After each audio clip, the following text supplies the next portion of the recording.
All right, welcome to the latest episode of Blood Money. Today, we have a very special guest. We're not going to give this gentleman's name. This is going to be held in complete secrecy because this individual is going to expose how the Chinese are using lawfare to essentially infiltrate our system, how this is one of the key components of their plans to harm and or destroy our country. So, sir, first, could you give us any information you're comfortable giving about yourself and setting up the information you're about to expose? Sure. Well, I'm a lawyer here in the United States, and as you might appreciate, when we come across certain matters, certain cases, certain people, things really start to trouble you.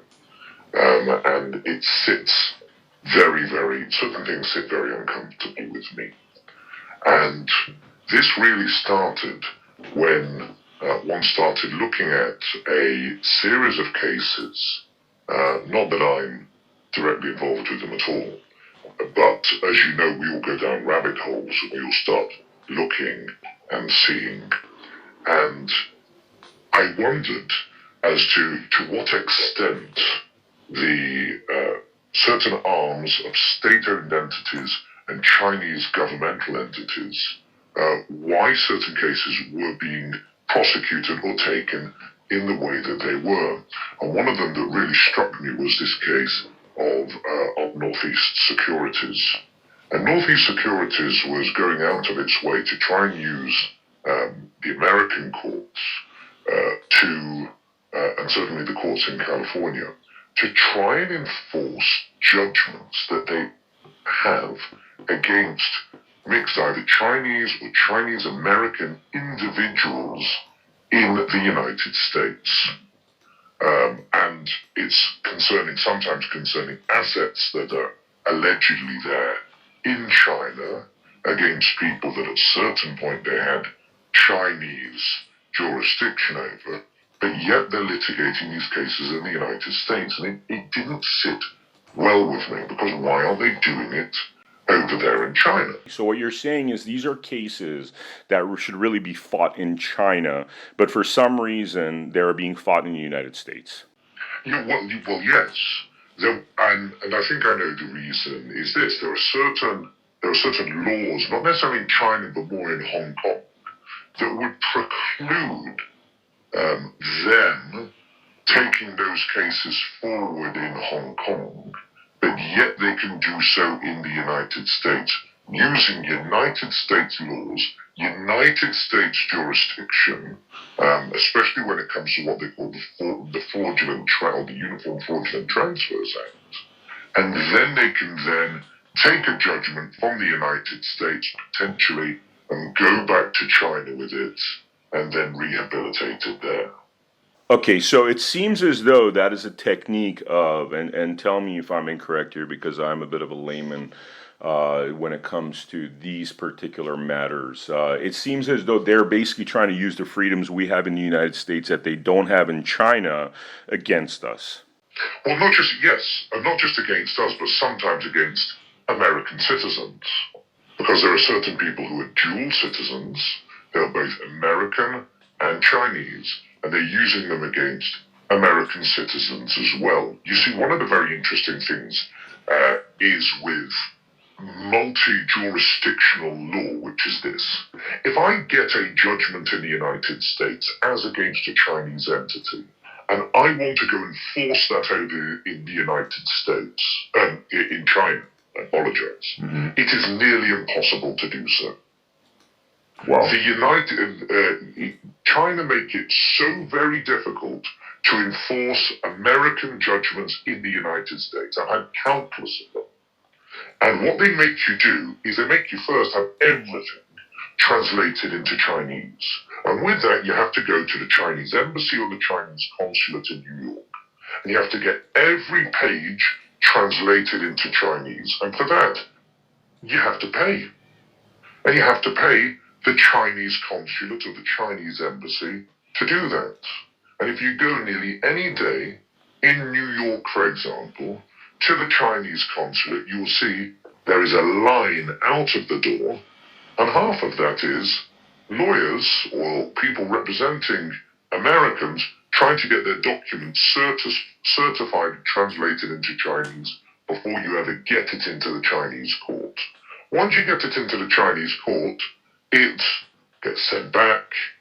It can take sometimes years, to the point that unless your client has very, very deep pockets, if let's say you're a mom and pop store in the United States and you got screwed over by a Chinese manufacturer because they've not delivered, they've failed to deliver, they've taken your money, there is no way, realistically, you can enforce an American judgment in China. Nearly impossible. The inverse, I mean, how do we treat them? It's quite remarkable. The inverse is, if you come to the United States with a Chinese judgment, and it's translated, all you need is the translation, the judgment itself translated into English. An American court takes it, says thank you very much, it looks like a fairly proper Chinese judgment, it gets stamped and it gets enforced against a United States citizen. There are known as principles of comity, where you have to, and through treaties, recognize the other person's judgment. That's fine. But if you're an American trying to enforce against China, nearly impossible.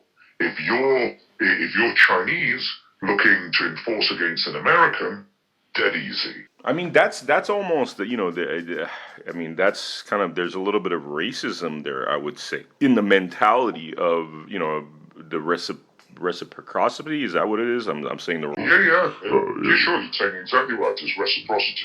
There you go. Okay. No, whereas the Chinese courts and the Chinese system protects the Chinese citizen, the American courts and the American system just lays themselves wide open, legs spread, so to speak, and I'm sorry to be crude, and say, come and take us, come and take whatever you like over here. Yeah. Wow. It's just not treated. It's just not treated in the same way. And now, in the ideal world, there would be perfect reciprocity. That the Chinese would make it very easy, as I say, for the mom and pop in America to go over to the other side. But there is a whole industry here. Not only do we have to pay the Chinese government for all the translations and all the filing fees, then once you do that, you can never get it rehabilitated, or there's no reciprocity over there. Now, to make it even worse, there are lawyers over here in the United States, barred in the United States, making fortunes going against American companies on behalf of state-owned entities in China. Okay, let me just get some clarification here. You're talking about American lawyers, and we do, I think, have to make a distinction here. So you're talking about American lawyers fighting on the behalf of the Chinese. Are these Americans of Chinese descent, or are we talking about just, rank and file American lawyers that are basically working on behalf of the Chinese? No, some of them are the rank and file, but there are some who are Chinese. Sometimes Chinese or Chinese Americans, and they've gone and trained and lectured over there in Chinese universities, and are very much part of the Chinese legal establishment, which is a very closed shop, and are now part of law firms that have either set up themselves or they've purchased in the United States, and are acting realistically as foreign legal agents of the of the Chinese government. Wow. So, okay, I need a little bit more clarification here. So you're a lawyer. Sure. Yes. It sounds like there's a little bit of, and I don't want to use big words, but it sounds like if you're working against the interests of your country on behalf of a foreign entity that actually has radically different political beliefs, radically different views on freedom, that would seem that it's a tad bit treasonous, no? It's certainly subversive, however you want to call it that. But, we have rules that if you are acting as what would be a foreign agent, that you should be registering yourself as a foreign agent. Mm-hmm.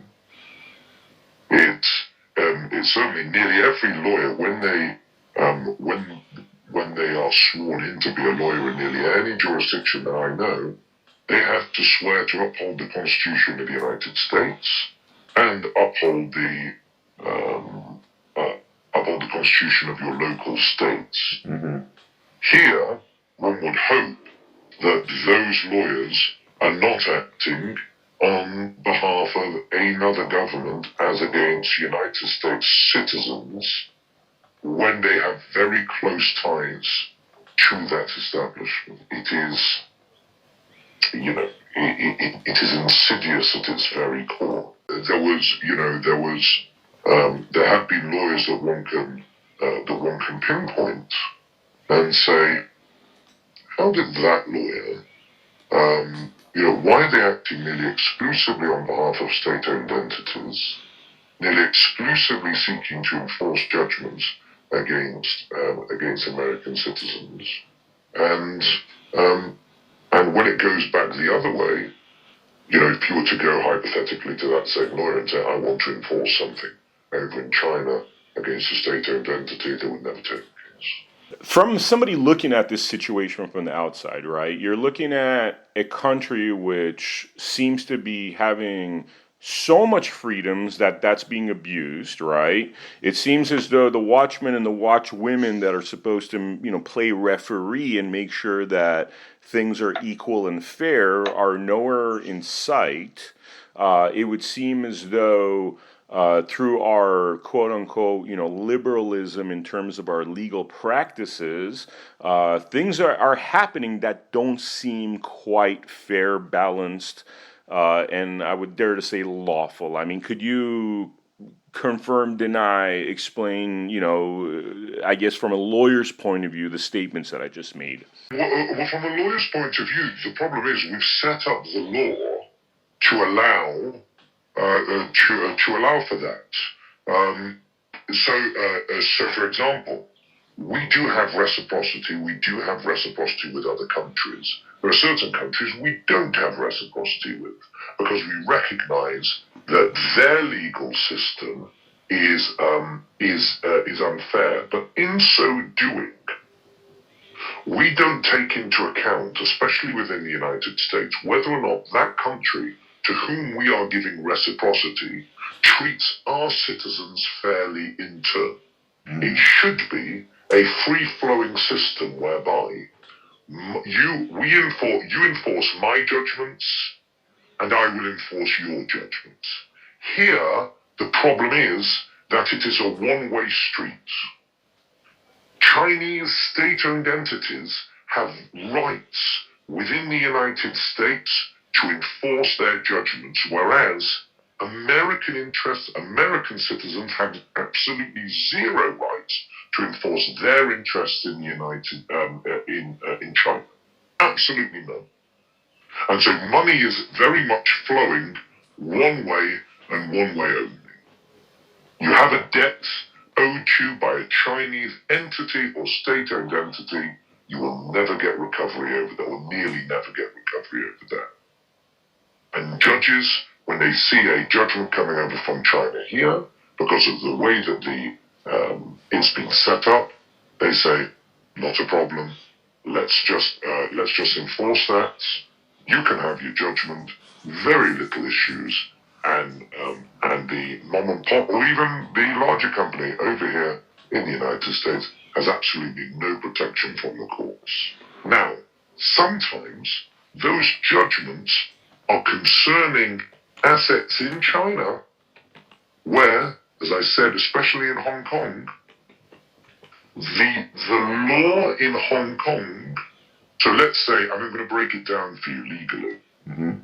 You get a judgment against a person in Hong Kong for, let's say, doing a bad business deal.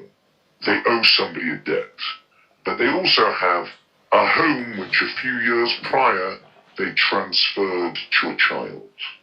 Now, in China, in order to prove that was a fraudulent transfer is very, very, very difficult. And on the whole, the Chinese courts would not allow the Chinese state-owned entity to get hold of those assets in China. However, that Chinese state-owned entity can come over to the United States and say, hey, there are these assets over there in China. We believe it was a fraudulent transfer. The California courts will say, yes, that was a fraudulent transfer. Give the person a judgment. They can then take it back to China and they can enforce it against those assets. In fact, the Chinese plaintiff has more protection from the American courts over Chinese assets than they would have back in China. Wow. If they bring it before the American courts. It is spaghetti-like and makes no sense. I mean, for people listening out there, they're watching the persecution of Donald Trump. They're seeing how, for example, the New York judgment based upon these accusations that our former president, I guess, sexually assaulted somebody 30 years ago, which there's not even a shred of evidence, $80-something million judgment. Then we have the $400-something million judgment. From somebody watching that doesn't understand law, it seems as though our practice of law in general within this country has gone a little haywire. How do you react to those statements as a lawyer? It's become highly politicized, highly weaponized, and highly charged. As somebody, it doesn't matter which side of the aisle somebody may sit on, and somebody looks at some of those cases from the external perspective and says, how can it be that millions upon millions of dollars that could be, and sometimes billions, but no, let's call it tens of millions of dollars, are being used by prosecutors or attorney generals who are being paid for by the state, especially in a state like New York, which is broke most of the time, and being weaponized to go and chase after somebody where there was absolutely zero complaints. It makes no sense. The legal systems at the moment, it makes no sense. And maybe it's because people are trying to make their name. And this is a way that they can make their name and be seen as big within their parties. But it's we, the taxpayer, that's paying out and shelling out for this monumental waste of time. It would seem as though from the outside that all these hundreds of millions that are being spent on these unjust persecutions, I mean, it seems as though there's money to be spent on fixing our legal system. And you look at that same kind of method of thinking. For example, I was just in Richmond, Virginia. Richmond, Virginia looks like something out of a Mad Max movie, right? Potholes, it's pretty much unlivable, crazy people walking down the streets, just a complete shithole. Then we have hundreds of millions being spent on foreign wars, billions, sorry, and then I hear that our law institutions are an absolute mess. Seems like that would be a good place to invest all this money. How do you react to those statements? You have to start from home, don't you? And you have to understand, or not just start from home, you've got to wonder where people's priorities really lie. Is it to make the person on the street their lives better? Let me give you a prime example. It happened about a year and a half ago. I don't know if you remember when the gas prices were very, very high. Yes. And I stopped at the petrol station. I was filling my car, and I see a lady, a black lady, and she was filling up the car, and she was dripping in. You could see her counting the cents, and she gets to $7.50. I think, I can't see this. I go there. I put in my credit card into her gas pump, and I say fill up. And the woman looks at me, and she, tears came to her eyes, tears came to my eyes, to be perfectly frank. In today's day and age, I should not be having to do that for this lady, and she should not be having to feel this way. To look upon the charity of a stranger, for just to be able to fill up her car, to go to work or whatever she's doing. There are major problems here at home. Major problems here at home that are not served by many of these prosecutions and many of these legal cases. One questions the motivations of why they've been brought, of what personal benefit are certain people taking out of that. In the same regard, why are Chinese companies being given free rein within the United States? Why are certain lawyers being given free rein within the United States to execute judgments on behalf of Chinese companies? Where is the motivation for that? And who's benefiting from that? Okay, so let's say in the U.S. courts there was a judgment. I know you've clearly stated how it is very hard to enforce our judgments from the United States in China, right? Let's say there's a judgment having to do with Europe, the United Kingdom, or France within UK courts. How would that be treated differently in terms of how the UK would see a US judgment versus how the Chinese would see a US judgment? Oh, the UK judge is very, very easy. In the UK, you take your US judgment. There's one wrinkle. Other than libel judgments, we can set that to one side for a second. But nearly every other judgment, you go to the UK, they look at it, it's deemed to be enforceable, it'll be enforced. Same thing in France, same thing in Spain. It's very easy to get everything enforced across those. There is reciprocity. I mean, it just sounds like, how would we even allow something like this? It just sounds bizarre that our entire political establishment knows very well that, you know what, at least, the Europeans would respect our judgment. They treat us on equal footing, right? But the Chinese aren't doing that. I mean, that would seem like a code red moment for our politicians in order to put regulations in place to prevent that kind of unequal behavior. Correct. You would think that, but the question is, why haven't they? What benefit? It may be because of the debt burden is, the burgeoning debt burden is so large that if they were to do that, China would hypothetically close down the pipeline of the spigot as to any monies or might recourse certain debt. It might well be that certain politicians, it's just not in their interest to have American interests being properly enforced over there in the United States, over there in China. I mean, it makes no sense. Let me bring up something here. I was very early on. This was actually like 20-something years ago in Los Angeles. I realized that essentially the Saudi princes, the children of the Saudi princes that would show up to nightclubs and after-hours clubs and Lamborghinis and, just a lot of wealth. We're talking about, individuals that have hundreds of millions of dollars that are the sons of these Saudi princes, pretty much had free reign and more or less diplomatic immunity in Los Angeles. So even when I saw very specific crimes being committed before my eyes, literally the LAPD would let them go, right? So I started to inquire why that was, and I learned that Saudi Arabia has essentially holds so much U.S. dollar that we have to give them this kind of special treatment, because if they sell off all their U.S. dollars, and this was 20-something years ago, then it would cause harm to our economy. I mean, this seems like you tell me what you think about those statements that I just made, but my reading of that situation is that these people that are getting special treatment within our country because they're holding U.S. dollars is a horrible, horrible way to approach things. Yes, it is. America is very much a place where the dollar is king.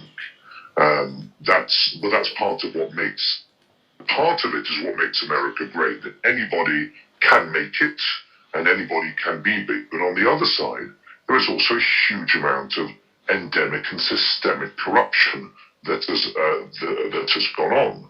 We see for example, with the whole Hunter Biden scandal, which one can only scratch the surface and wonders why. Why would anybody have ever gone into business with Hunter Biden? It's obvious for all to see. It's because he was providing access to key decision makers. One of them may well have been his father. Why would If you were to do due diligence on the man, there would be no reason why you'd ever want to be in business with him. However, he managed to get himself and his family members massive payouts through Chinese companies. There is something that where we have turned a blind eye to what is clearly evident to everybody else around the rest of the world. If you go to, let's say, France, and say, what do you think Hunter Biden was selling favors? Everybody would go, yeah, of course. It's only the Americans that say, well, no, that can't possibly be right, could it?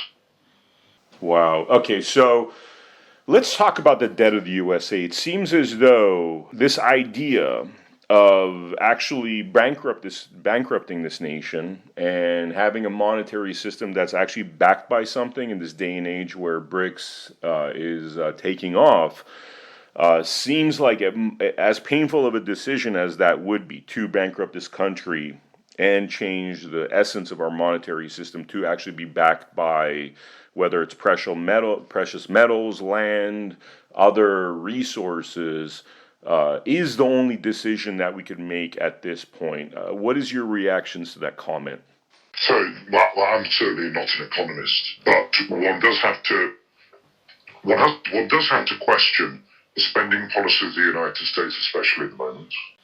Just so you're aware that nearly any other country doesn't have, when we have the government shutdowns and we talk about the debt ceiling and are they going to agree with the debt ceiling, etc. No other government in the world that I'm aware of actually has this problem, where actually people can just freeze government in its tracks because they can't agree what a budget would be because it's just gone so wildly out of control. And it really is wildly out of control. But yet, there's been an inordinate amount of money that's been spent, especially in central Washington, on, especially over the last few years, on trials and impeachments, etc., etc. An inordinate amount of money, when the majority of hard-working Americans, all they want is for the government to get on and do its job. Get on and do its job. And then we have the amount of police monies that are being spent on patrolling rioters on the streets at the moment. What's gone on in New York over the past 6 months, especially since October the 7th, with marauding mobs, is just the way that local governments, and certain regard central government, sees it. Money is just a bottomless pit, and it's there to be spent. Having studied negotiable instruments, promissory notes, securities, and if you actually dive into what are these things that are called, Federal Reserve notes, what is a bank note, what is a negotiable instrument, what is a security, it's actually kind of scary diving into that topic because you realize that not only is it like based upon nothing. People use that terminology, house of cards, and my terminology would be, or my explanation of what I've discovered in studying these policies, is that it's almost like you build a house of cards, right? And it's so perfectly built, and it's like that kind of like 0.1 percentile of perfection that you could actually lay a baby cow on top of it, right?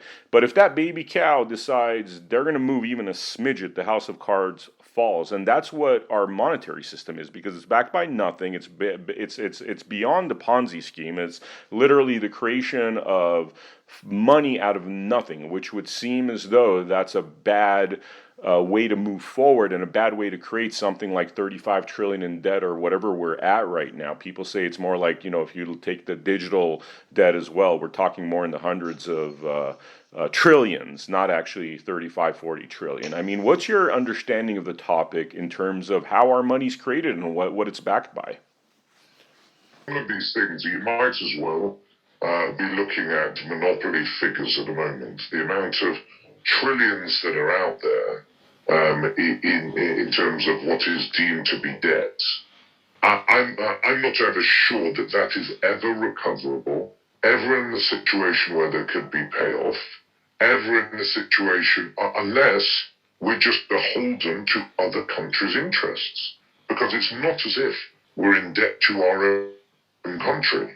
It's not as if we're in debt to Americans. It must be the case that if we're in debt to other countries, and yet nobody else pays the United States for the privilege of keeping the world safe, keeping the shipping lanes open, keeping the air, the skies open, and trying to keep the majority of the world free, and yet there is burgeoning interest which must come with some Faustian pact. There must be some deal with the devil that has been done, and that if America tried to push it too far, the people who hold those notes, who hold that debt, would just say no.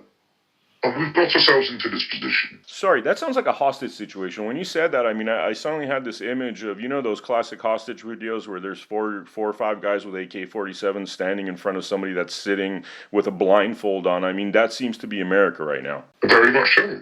And the further that we push ourselves into this, the further we are making ourselves hostage to other parties' interests.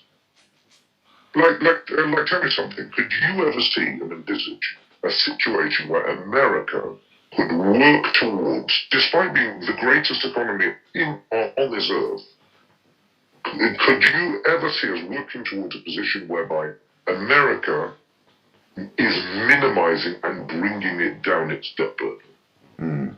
And if we can't envisage that, and if we can't strategize that, we're going the wrong way. Yeah. I mean, this is the thing that we've been saying on the America Happens Network, because we are very well studied in these topics of negotiable instruments, what we call, quote unquote money, which is not really money. Gold and silver is money, but what we've come to learn to call money, which is this currency that is backed by absolutely nothing except for military power, right? And also, we're in this hostage situation, whether it's the Saudis or the Chinese, anybody that holds great amounts of our quote unquote negotiable instruments that could then hold a gun to America's head and say, hey, if you don't do X, Y, and Z, then we're going to sell your negotiable instruments. All of a sudden, you have a country that is based on certain constitutional principles that is having to compromise those constitutional principles because of what is essentially a Federal Reserve. That was something that was set up in the hurry to essentially finance World War I. So it's a kind of a domino effect of these mistakes after mistake after mistake, bad policies that seem to have led us to this juncture where now we're allowing lawfare within our country, which is a topic that I would love to dive into a little bit more in terms of the tangible things that are happening. If you could name names of people that are involved in this lawfare, involved in this law, what law firms, and tell us a little bit about that topic of what the tangible lawfare on a daily basis looks like and who is involved. So certainly there's one law firm that I have managed to cover in relation to this, which is one based out of New York, and it's got a name that seems very vanilla and plain, which is GGW Kramer LLP. But then when you look down, the managing partner is a chap called Rong Ping Wu. And Rong Ping Wu, nearly all of his practice focuses on cross-border litigation and judgment enforcement and asset recovery on behalf of Chinese state-owned entities and Chinese high-level litigants. Now, when I looked into his background, he styles himself as an adjunct law professor with the Southwest University of Political Science and Law. Again, Southwest University Political Science and Law sounds very vanilla, and it's where he got his LLB, his original law degree, and his LLM, which is Law Masters. But then you realize that this Southwest University of Political Science and Law isn't in the southwest of America. It's in China. Oh, wow.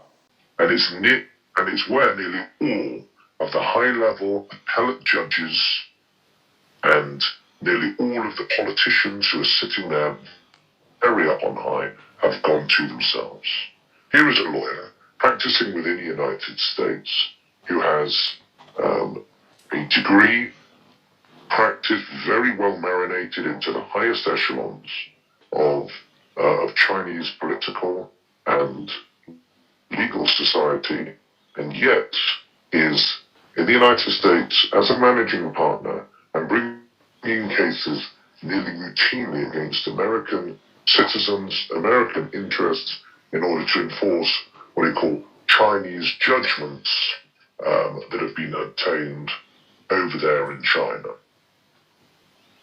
Wow. And sometimes it's against those people who are dual citizens, and sometimes it's against people who are citizens of the United States, or sometimes it's against Chinese people who have fled China to the United States. And so when they fled an oppressive regime to the United States, looking for, this was a whole principle of the building of the United States, where people could come and be shielded from the oppression of those regimes abroad. We in the United States are laying our doors open and saying, by all means, carry on your oppression here, because you can come and use the American laws against these Americans, against these people we are ostensibly shielding, and just carry on doing what you were doing previously.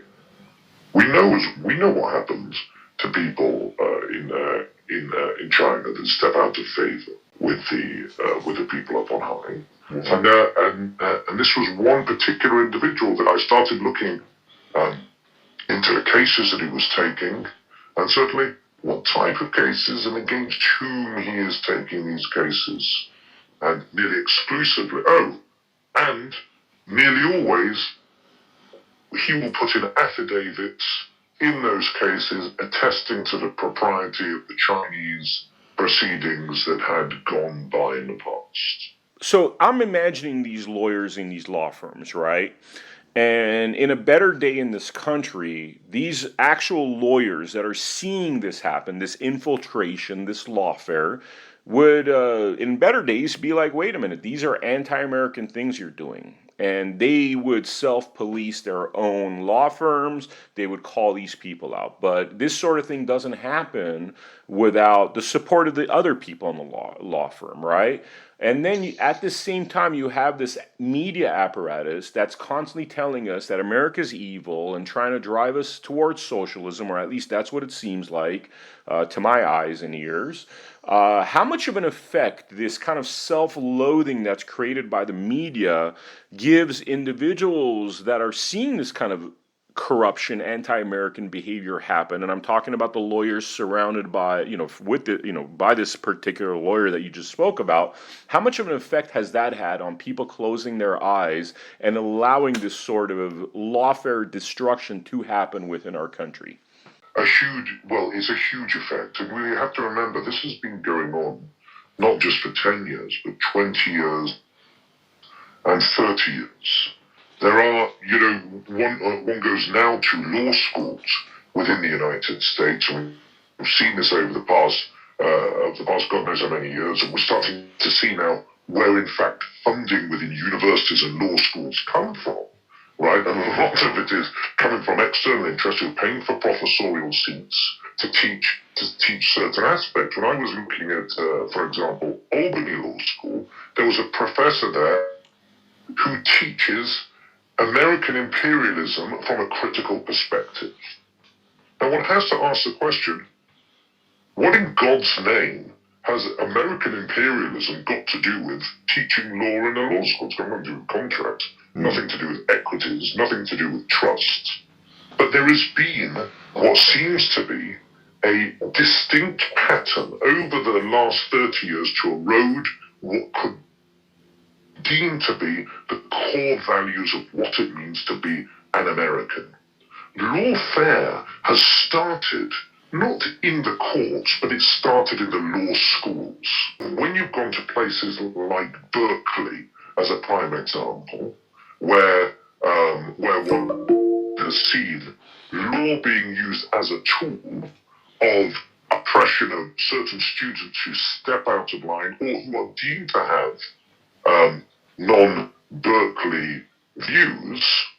So, like as a prime example, there are organizations at Berkeley Law School that 2 years ago voted in that any person who is a Zionist isn't allowed to speak within their organizations, even if they're not speaking on anything to do with Zionism. If they hold beliefs that are Zionist, they shouldn't be allowed to come and lecture them on certain aspects of law. That happens in Berkeley. And that has gone not just unchecked, but that has been actively promoted within the law school. The same thing is if people were to stand up for what might be deemed to be, nowadays are deemed to be traditional conservative values, but they're actually really just common sense viewpoints. That America is a good place to be, America upholds democracy, people should have basic rights, people should be allowed to think and speak in the way that they wish to, that there are no major taboos out there. But then you have to understand, certainly when it comes to freedom of speech, as a prime example, certainly when it comes to freedom of speech, that is very much a one-way ticket. That's very much a one-way ticket in the United States. As long as you are saying what the other people want you to hear. So, when it goes back to that central question that you were speaking about, which is, why do lawyers allow this to happen? I think they're scared. I think they're scared to poke their head above the parapet. I think they're scared to bring light to the fact of what's going on. I think they're scared to be the unpopular person in the room. And I think many people, because this has happened by stealth, just see it as the norm. If I go into court today or tomorrow and say, hey, a Chinese judgment shouldn't be enforced because there's no reciprocity between the United States and China, a judge would laugh at me. Is there anything else in terms of this particular topic? And I know you named some names in terms of firms and individuals. Is there any more information you have to give before we conclude this interview? Not really. I think that I think this is something that I would like to see the legislature have close scrutiny of, and I think that they should start looking at those certain individuals who seem to be acting not for American interests, but rather for the interests of third-party countries, and especially look into where the interests realistically are aligned. That's a worry that we have. Judges should be live to it. Lawyers should be live to it. And the legislature needs to start being live to it. Yeah. This brings me just, in closing, I want to mention something because I do think this particular topic would be helpful for you to be aware, for the viewers to be aware, and as this episode, which I believe is going to be an incredible episode, I mean, this is information, and I thank you for being willing to come out and speak about this topic that is so crucial for the future of this country. It would seem as though this lawfare that's happening, the component that seems to be missing in this overall makeup of things is what I call Project Veritas in Congress, right?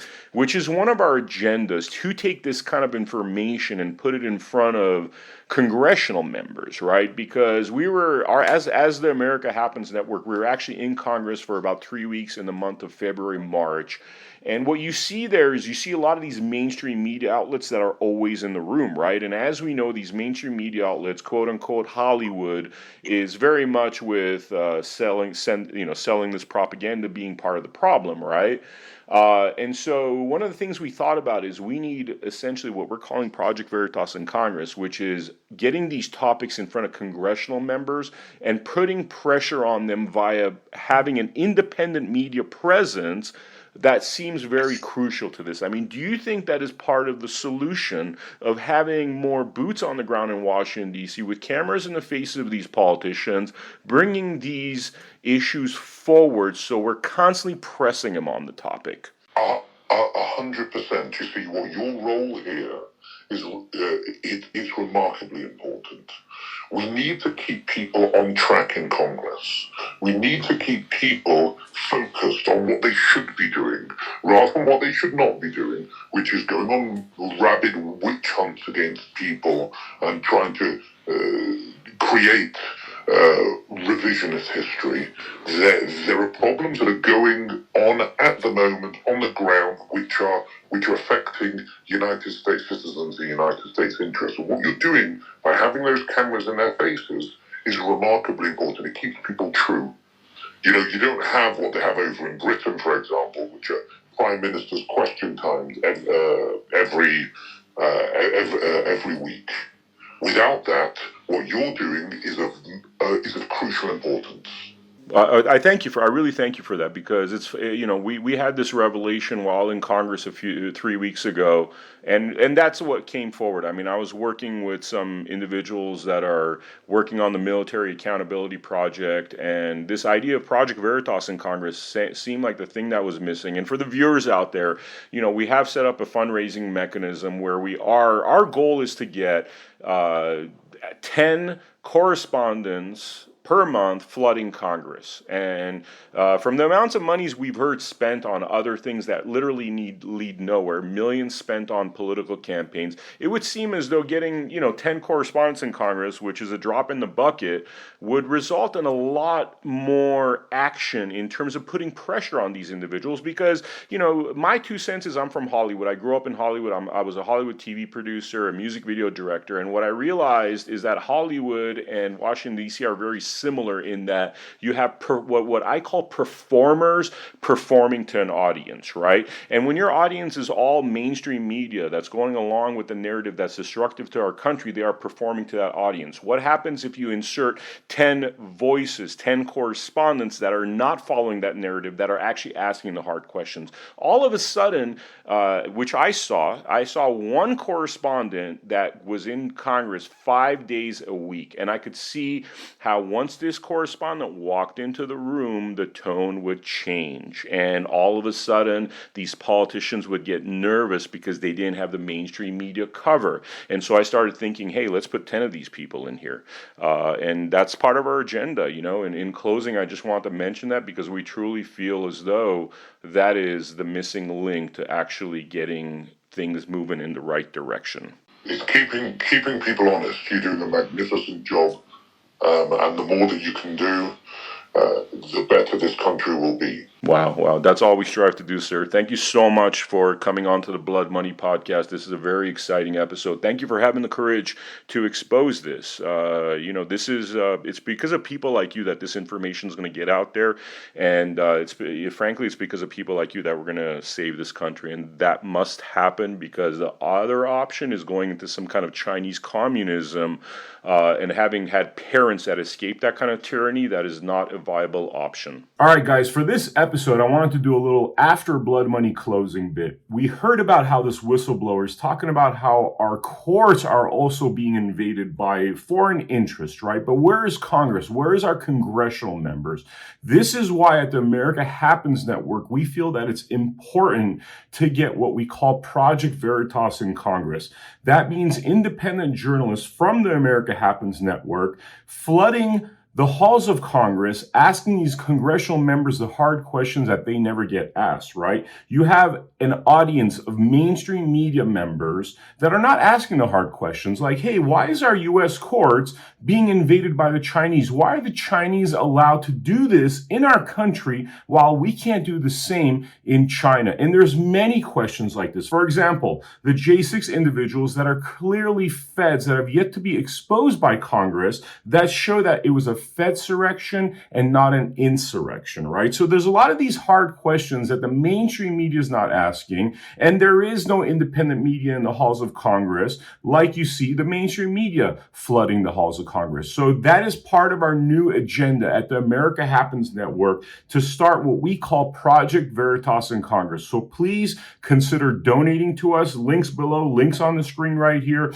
and help us get our correspondents into Congress, asking the hard questions on a daily level so we could hold our politicians accountable, and more than anything else, put their feet to the fire so they are paying attention to these issues that unfortunately the mainstream media ignores. Because as we know, the mainstream media is part of this narrative, essentially to make our country into a socialist country, to steal the rights of Americans, to give foreigners higher privileges than America's own citizens. And this could not go on. And the way we battle this is by having our correspondents in Congress, what we're calling Project Veritas in Congress. Please support, and I will see you on the next episode of Blood Money.